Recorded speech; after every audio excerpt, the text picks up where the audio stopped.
You ever have one of those moments where life smacks you in the face so hard you can practically hear an invisible audience gasping?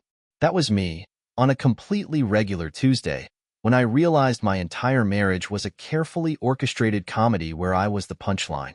I was in my garage, an ordinary place, nothing special, just a dimly lit space filled with the usual junk of a man in his late 40s.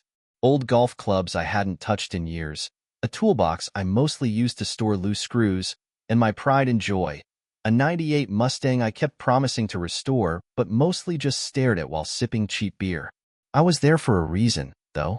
Linda, my beloved wife of 11 years, had been on some kind of crusade to declutter, which, in translation, meant throwing out everything that wasn't hers while carefully preserving every useless candle and decorative pillow she'd ever purchased. That's how I found myself digging through a plastic storage bin I hadn't opened in years. I had hoped to rescue some old baseball cards, maybe the leather jacket I used to think made me look like James Dean, but actually made me look like a high school principal going through a midlife crisis.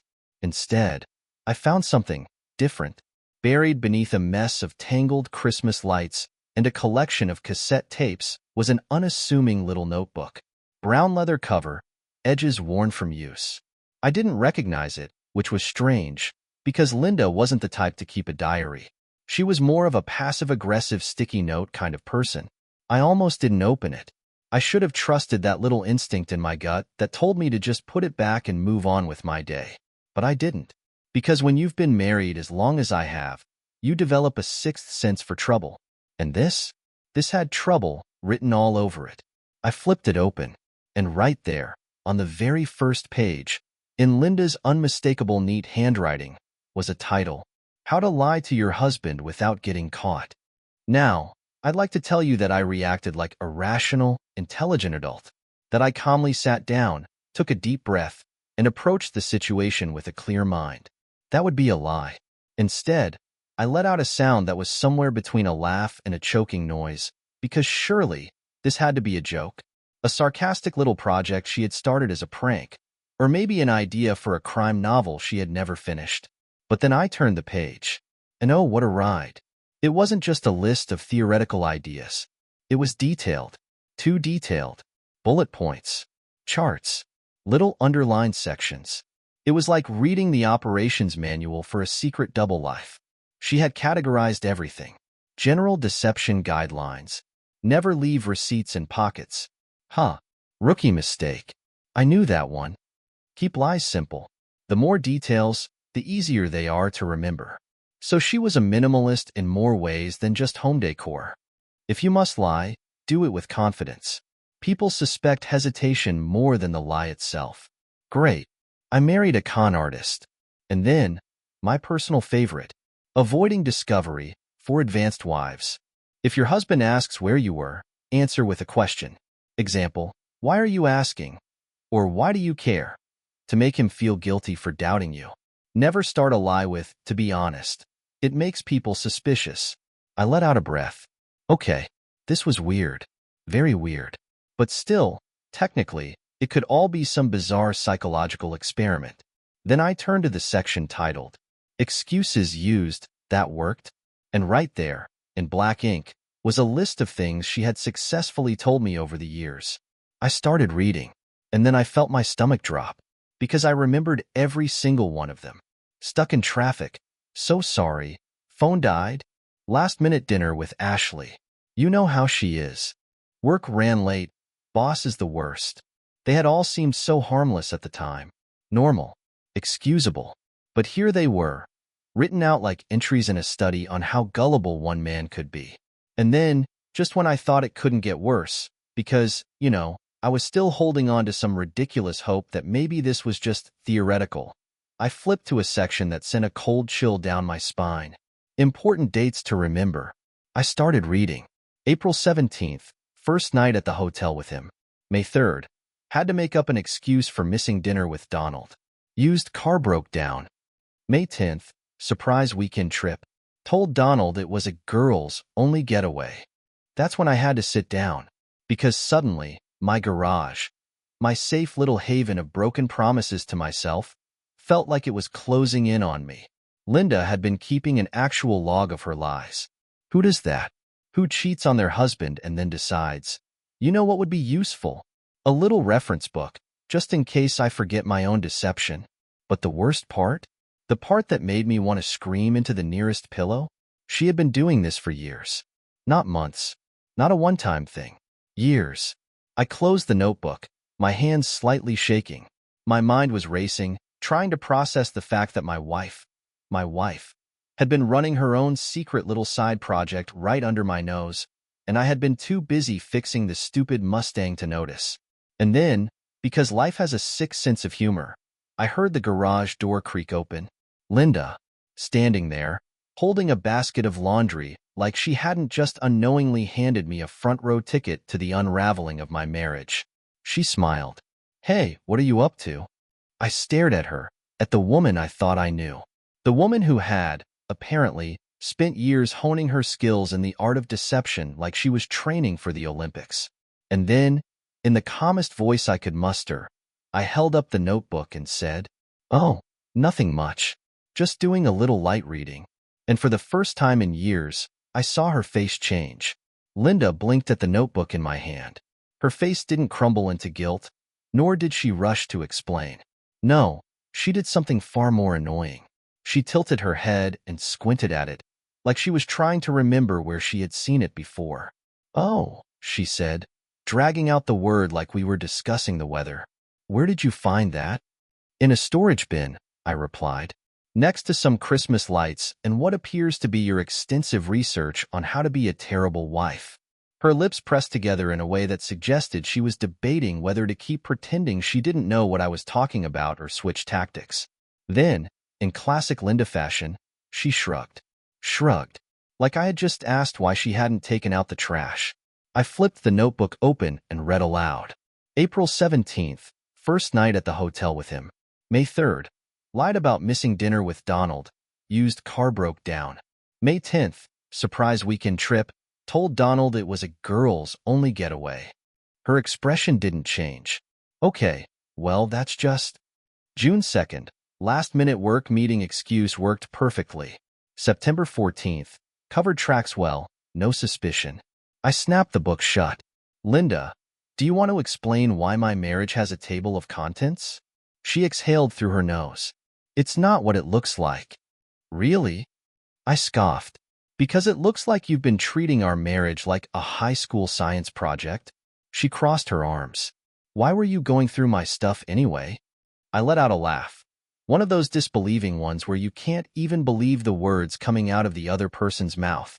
I wasn't going through your stuff, Linda. I was trying to save my baseball cards before you threw them out in your decluttering rampage, and happened to find your handy little guide on marital betrayal. But sure, let's make this about me. Her mouth opened, then closed again. Then she went with the classic defense move, crossing her arms and looking vaguely offended. That's private, she said. I stared at her. Private? Oh, I'm so sorry. I didn't realize your meticulous notes on lying to your husband's face for years were personal. I shook my head. You know what? You're right. Next time I find a detailed account of my wife's infidelity, I'll have the decency to avert my eyes. She sighed like I was the one overreacting. Donald, let's just... No, you don't get to Donald your way out of this. I threw the notebook onto the workbench. You kept records, Linda. Records. Do you understand how psychotic that is? Who does that? I needed to keep things organized. I blinked. You. I had to pause to process the sheer absurdity of that statement. You needed to organize your cheating. Oh, well, in that case, Linda, fantastic job. Gold star for efficiency. She sighed again. Are we really going to do this in the garage? Oh, sorry. Would you like to cheat on me somewhere else? She rubbed her temples like I was her headache. Donald, I know you're upset. Upset? Linda, this isn't me being upset. This is me wondering if I accidentally married a criminal mastermind. That's when she did something that almost made me throw something across the room. She smirked. Smirked. Like she was amused. And that's when I knew. She wasn't scared. She wasn't remorseful. She was annoyed that I had found out. That was it. The moment it clicked. She had no intention of apologizing, No big confession or guilty tears. Because she didn't feel guilty. Not even a little. I inhaled sharply, then nodded. Okay, okay, I get it now. She frowned. Get what? That this isn't about some mistake. This isn't you having a moment of weakness. This is just who you are.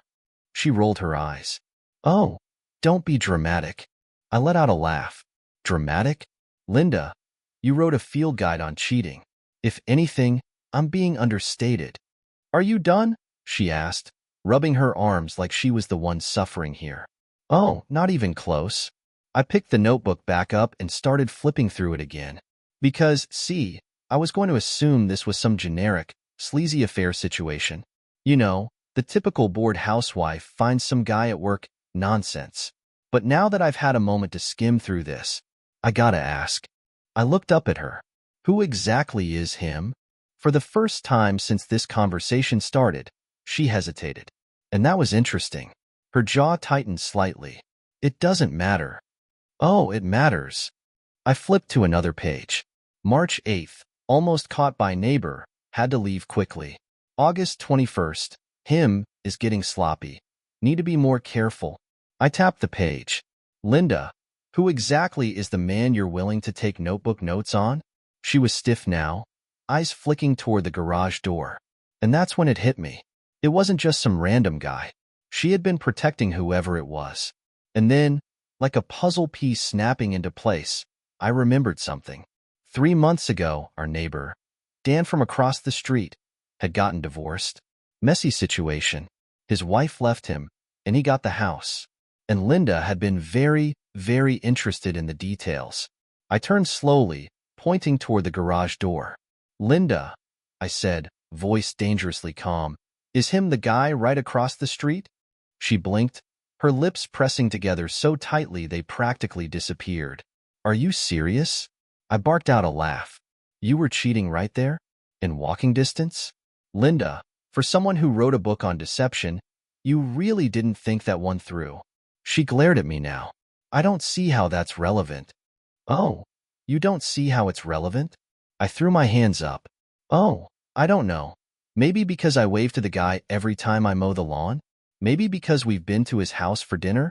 Maybe because you spent the last 6 months pretending to be sympathetic about his divorce? Silence. And then, the cherry on top of this unbelievable disaster. A car pulled into Dan's driveway. Linda's head snapped toward the sound. And I laughed. Because of course. Of course. The man my wife had been sneaking around with lived directly in front of me this entire time. Unbelievable, I muttered. Linda was already walking toward the garage door. I need to. Oh, by all means, Linda, I called after her. Go check on your little boyfriend. Maybe grab a fresh notebook while you're at it. She ignored me, pushing the door open and stepping outside.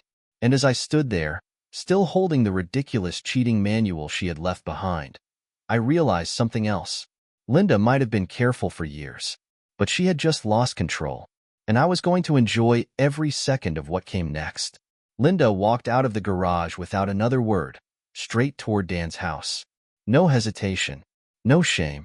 Just like that, I had been officially dismissed from my own marriage. I stayed where I was, flipping through her little notebook of deception, wondering what kind of person keeps meeting minutes on their own infidelity. Maybe she thought of it as quality assurance. A way to track progress. How to betray your husband. A step-by-step guide. If she had marketed this thing, she could have made a fortune. I was still shaking my head when something caught my eye near the back of the notebook. An entry that didn't quite fit with the others. Not a record of excuses, not a timeline of lies. Just a short, hastily scribbled note in the margin. If Donald finds out, use Plan B. Oh, well. That wasn't ominous at all. Plan B? Plan B? What was Plan A? Because from where I was standing, Plan A appeared to be keep an actual written account of the affair and leave it in the garage for my stupid husband to find. And if that was the well-thought-out plan, I could only imagine what the backup strategy looked like. I flipped another page, searching for answers, and that's when I saw it. A name. A name that did not belong in this story. Derek Weston. I nearly dropped the notebook. Derek Weston was my boss. The man who signed my paychecks. The guy I had worked under for 15 years. Linda had written his name, underlined, twice, and right below it, a phone number. I stared at the page, the walls of the garage suddenly feeling a little smaller. My stomach clenched in that way it does when you're about to get the kind of news that changes things. There were only two reasons why Linda's secret infidelity notebook would have my boss's name in it. Option 1. She was cheating on me with him. Option 2. She had been talking to him about me. Neither was great. I looked back toward Dan's house, where Linda was still inside, probably going over strategy, deciding how she was going to spin this. But for the first time in a long time, I didn't care. Because now, there was a much bigger question. Why was Linda keeping notes about Derek Weston? I grabbed my phone, barely thinking before I dialed the number in the notebook. It rang once, twice, then, Weston. He always answered like that. Short, efficient, as if even saying hello was a waste of company time. Derek, I said, my voice careful. It's Donald. There was a pause. Donald? He repeated, like he was flipping through mental files trying to place me. Then his tone shifted, just slightly. Didn't expect to hear from you outside work. What's going on? That was the million-dollar question, wasn't it? I hesitated. Found your number in Linda's handwriting. Silence. The kind of silence that isn't just silence. The kind that means something. And that was when I knew. It wasn't option 1. It was option 2. Linda hadn't been cheating on me with Derek Weston. She had been using him. And from the way he wasn't saying anything, from the way I could feel the hesitation through the phone, I knew that whatever this was, it wasn't small. Derek, I said, my voice low. What did my wife do? Another pause, then a sigh. And when he spoke, I could hear something in his voice that I had never heard before. Regret. Donald, I think we need to talk. Derek wanted to meet in person. That alone told me whatever this was, it wasn't something he wanted to put in writing or have sitting on a recorded phone line. I agreed, but I wasn't stupid. If my boss, who had nothing to do with my personal life, was somehow tangled up in my wife's notebook of deception, I needed to know why. And I needed to know before I walked into that meeting. So, I did something I had never done in 15 years working under Derek Weston. I went into his office on a weekend. Now, Derek's office wasn't in some corporate tower with a receptionist guarding the doors. He was the kind of boss who ran things from the background. He owned multiple businesses, investments in things I only half understood, and a little side office in a converted warehouse that he never gave the address to unless he wanted you there. But I knew where it was. I had driven past it enough times over the years, wondering what exactly he did in there, since he only showed up at the main office when absolutely necessary. So, Saturday morning, I parked a block away, walked up to the door, and rang the buzzer. No answer. Which, honestly, was the best-case scenario. I wasn't looking for a conversation. I was looking for information. And lucky for me, I had been in charge of the security system installation 2 years ago, which meant I knew something Derek probably forgot. The keypad code.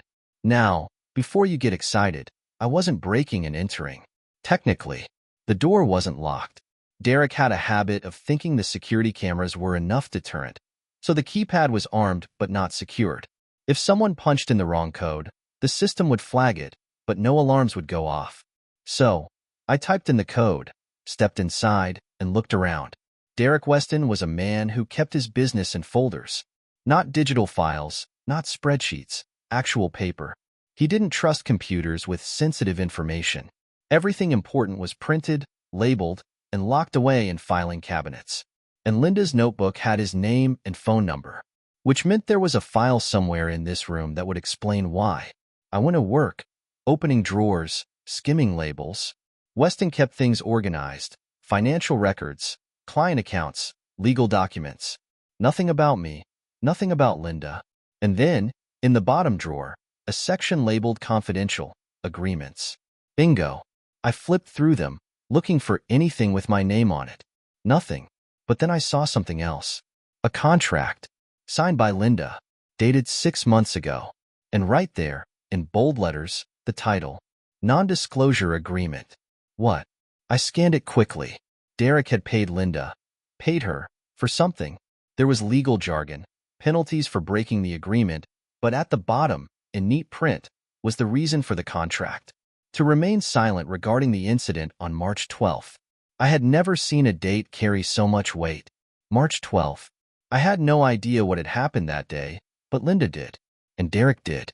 And whatever it was important enough that Derek had paid my wife to keep her mouth shut, and she had signed it. She had agreed to keep quiet. I took out my phone, snapped a picture of the document, and put it back exactly where I found it. Then, I walked out of Derek's office, shut the door behind me, and sat in my car for a full 2 minutes just staring at nothing. Linda had done something, or witnessed something, that required a legal contract of silence. And Derek had been the one to arrange it. And I had been living in the dark for 6 months. That was about to change. So, when I walked into the bar later that evening for my meeting with Derek, I wasn't looking for answers. I was looking to see if he'd lie to my face. He was already there, nursing a drink, looking too calm. He waved me over like we were old friends, like he hadn't paid my wife off to keep some secret I wasn't supposed to know. "Donald," he said, motioning for me to sit. "Let's talk." I sat across from him, keeping my face unreadable. "Yeah, let's." Derek took a slow sip of his drink, watching me. "I assume you found something." I leaned back. "What gave it away?" He exhaled through his nose. "I should have known you wouldn't just wait for answers." "Yeah, well," I shrugged. Finding my wife's cheating instruction manual put me in a bit of an impatient mood. Derek didn't flinch. "I had nothing to do with that." "Sure," I said. "But you did have something to do with whatever happened on March 12th. Now he tensed. Just slightly. But I caught it. "You found the contract," he said. "I did." He set his drink down, studying me like he was deciding how much to say. "Donald, listen to me. What happened on March 12th, it's not what you think." "That's funny," I said, "because I don't know what to think. All I know is that my wife signed a contract saying she wouldn't talk about it." Derek rubbed a hand over his face. "I can't." "You can't what?" I cut him off. "Tell me? Because you had her sign a contract to make sure I never found out? Because you paid her off to keep it quiet?" He sighed, looking suddenly tired. "It wasn't like that." "Then how was it?" Derek tapped his fingers against the table, then finally, looked me in the eye. "Do you remember when Linda took that weekend trip last March?" I frowned. "Yeah. She said she went with her friend Ashley." Derek nodded. "She didn't." I stared at him. "Excuse me?" He exhaled. "She was here, in town, and she saw something she wasn't supposed to see." I went completely still. "Linda witnessed something," Derek continued. "Something involving a business deal that wasn't supposed to be public knowledge. And instead of keeping her mouth shut, she threatened to, let's just say, use the information to her advantage." My stomach twisted. "She blackmailed you?" Derek took a slow sip of his drink. "I wouldn't call it that." I let out a short, humorless laugh. "What would you call it?" He set the glass down and met my gaze. "An agreement." And that was when I realized something terrifying. Linda wasn't just a cheater. She was a liar, a manipulator, and now, apparently, someone who made deals with powerful people for reasons I didn't understand. And I had been married to her for 11 years. I leaned forward. "Tell me everything." Derek nodded once. "All right, Donald. Here's what really happened." Derek leaned in slightly, lowering his voice like we were trading government secrets. "Donald, before I say anything, you need to understand. What Linda did wasn't just a mistake. It was calculated. She knew exactly what she was doing." I folded my arms. "Yeah, I'm getting that impression." Derek exhaled through his nose, tapping a finger against his glass. "March 12th. Your wife didn't go on a weekend trip with Ashley. She came to my office." I froze. Derek nodded. "She walked in like she owned the place, sat down across from me, completely calm, and dropped a name I hadn't heard in years." I narrowed my eyes. "Whose name?" He hesitated. I leaned forward. "Derek, if you want me to keep my mouth shut about whatever this is, I need answers. Now." His jaw tightened. Then, after a pause, he said 2 words that nearly knocked me off my chair. "Elliot Mason." I stared at him. "You're joking." "I wish I was." Elliot Mason was an old name. The kind of name you don't say out loud unless you want to start problems. He used to own half the businesses in town before the feds took an interest in how exactly he was making his money. I had assumed the man was either in prison or retired somewhere far away, drinking margaritas on a beach. But apparently, my wife had used his name like a bargaining chip. I rubbed my temples. You're telling me Linda walked into your office and just, what? Demanded money? She didn't demand money, Derek said. She demanded leverage. My head snapped up. Come again? Derek swirled his drink. Linda knew something. Something about an old deal between Elliot and me that wasn't exactly public knowledge. And she made it very clear that if I didn't play along, she'd make sure certain people found out. I let out a sharp laugh. That's funny because I just found out she signed a contract agreeing to keep her mouth shut. Derek smirked. Exactly. She didn't actually want to expose anything. She wanted assurance that if she ever needed something, I'd be in her corner. I exhaled slowly, my fingers tightening into fists. She played you. She tried. He gave a humorless chuckle. But I don't make deals unless they benefit me, Donald. That's why I made sure she signed the contract. Now, if she ever does decide to talk, she's the one breaking the agreement. Not me. I looked away, shaking my head. Unbelievable. Linda had been sitting across the dinner table from me for 6 months, pretending nothing had happened, all while holding blackmail material over my boss's head. And for what? A favor? A creeping realization settled over me. If she was willing to do this to Derek, what else had she done behind my back? I needed to get ahead of this. I needed to do something before she tried whatever Plan B was in that notebook. And just like that, an idea clicked into place. I looked back at Derek. You want a way to make sure Linda never gets the chance to use this against you? His eyes narrowed. What are you suggesting? I smirked. We make her the one with something to lose. I got home that night and walked straight past Linda, who was sitting on the couch scrolling through her phone like she hadn't spent the day scheming. Where were you? She asked without looking up. Out, I said, grabbing a beer from the fridge. She didn't push further. She didn't care where I was, just whether or not I was suspicious of her. And she had no idea that I was about to turn the tables. The first thing I did was make copies of that contract. 3 of them. One in my desk at work, one in my car, and one was going to be used very, very soon. The next step? I needed leverage of my own. Linda thought she was careful. She thought she was in control. She wasn't. She had made one mistake. One thing she overlooked in all her planning. She still had a lot to lose. I had spent 11 years making sure Linda had a comfortable life. Our house, our finances, everything. I built that. And she had gotten a little too comfortable thinking she was untouchable. That was about to change. I spent the next week preparing, digging through financial records, tracing credit card charges she assumed I wasn't paying attention to. And oh, what a goldmine. Hotel bookings under fake names. A rental property she had been secretly using. An unauthorized transfer from our joint account. Linda wasn't just a cheater. She was stealing from me. I waited until Friday night. I needed her to be relaxed, comfortable, off her guard. Then, when we were both sitting at the dinner table, I casually slid the contract across to her. She frowned. What's this? I leaned back in my chair. A little light reading. Thought you might recognize it. She picked it up, her face shifting as she scanned the document. Then, she carefully placed it back down. Her expression didn't change. Where did you get this? I grinned. Where do you think? She tilted her head. So, what? You want to confront me about it? Act outraged? I shook my head. Oh no, Linda. I don't want to confront you. I want to offer you a deal. That got her attention. I tapped the contract. You made a mistake signing this. Her lips pursed. Did I? Yeah. I pulled another paper from my pocket and slid it over. Linda picked it up and barely glanced at it before setting it down. A bank statement. So? I smirked. Oh, just a record of the $6,000 you transferred out of our joint account into an offshore savings account. Her eyes actually widened for a split second before she forced them back to neutral. But I had seen it. The first crack in her confidence. You had no idea I'd noticed that, did you? I asked. She licked her lips. That money was mine. Was it? I folded my arms. Because last I checked, we were legally tied together financially. Which means this. I tapped the statement. Looks a lot like fraud.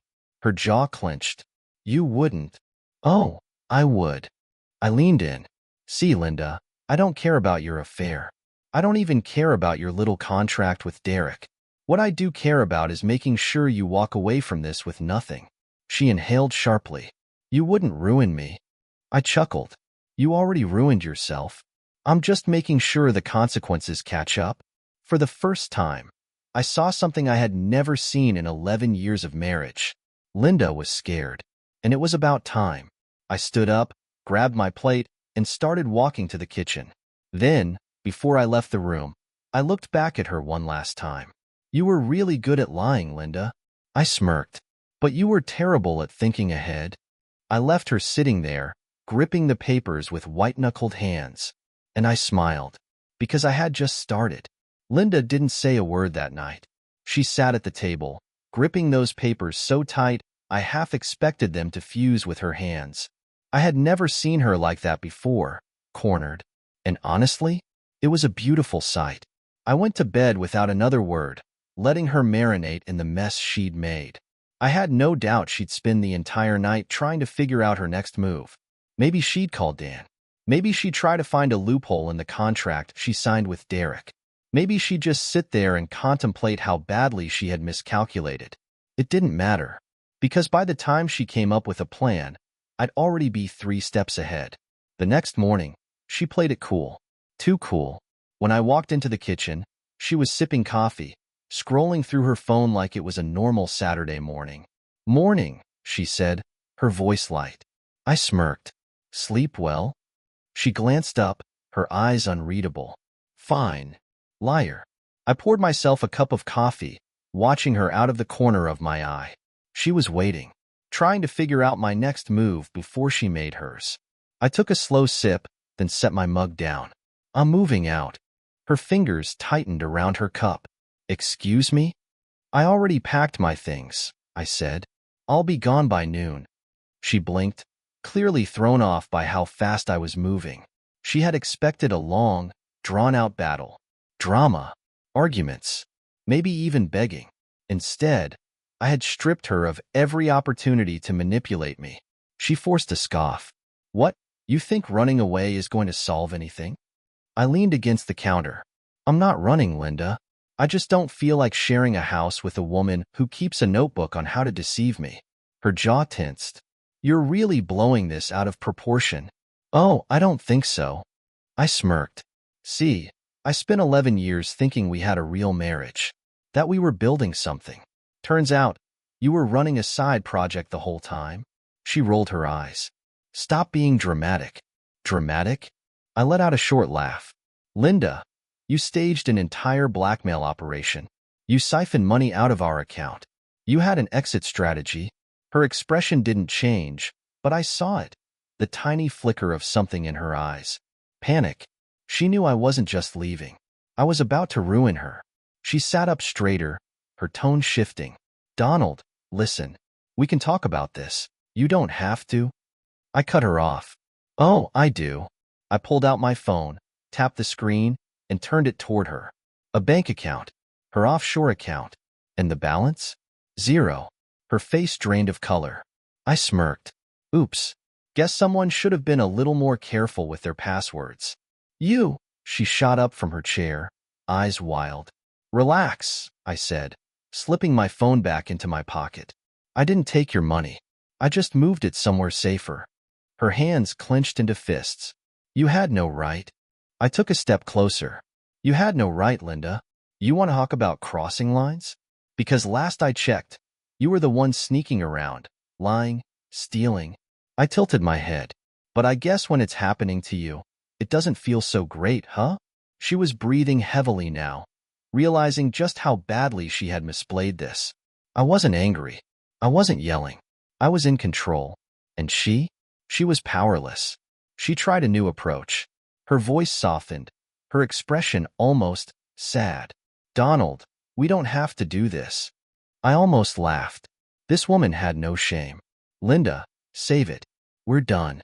I walked past her, grabbed my keys off the counter, and headed for the door. And that's when she snapped. "You think you've won?" she spat. "You think this is over?" I turned, raising an eyebrow. She took a step toward me, her eyes sharp. "I'll fight you, Donald. You want a divorce? Fine. But you won't make this easy. I'll drag you through every legal loophole I can find. I'll take everything." I chuckled. "Linda, you have nothing." She opened her mouth, but I cut her off. "You want to fight? Let's talk assets." I ticked them off on my fingers. The house? I paid for it. The cars? Both in my name. The accounts? Guess who just locked you out? Her face twisted into something ugly. "You. Oh, and one more thing." I grinned. "Derek? He's on my side now." She went still. That was the final nail in the coffin. Derek had resources. Connections. He could make sure she never pulled another stunt like this again. I turned back toward the door. "Enjoy your new reality, Linda." She didn't move, didn't speak, just stood there, staring as I walked out and shut the door behind me. And just like that, she was nothing. I got in my car, started the engine, and drove away without looking back. Linda had spent years making sure she always had the upper hand. She thought she could manipulate, deceive, and walk away untouched. But she forgot one thing. I wasn't the fool she thought I was. And now? Now she was exactly what she had feared most. Alone. The real reason I left the house wasn't because of the cheating. It wasn't even the lies, the blackmail, or the stolen money. I left because the woman standing in front of me wasn't real. For 11 years, I thought I was married to a person. A flawed, complicated person, sure, but still a person. Someone who felt things. Someone who, at some point, must have actually loved me. But when I looked at Linda that morning, after everything had unraveled, I saw nothing. No remorse. No real fear. Just calculation. She wasn't upset about losing me. She was upset about losing control. And that's when I knew. I wasn't leaving my wife. I was leaving a stranger. Thanks for watching. Rate the story in the comments. Subscribe to the channel.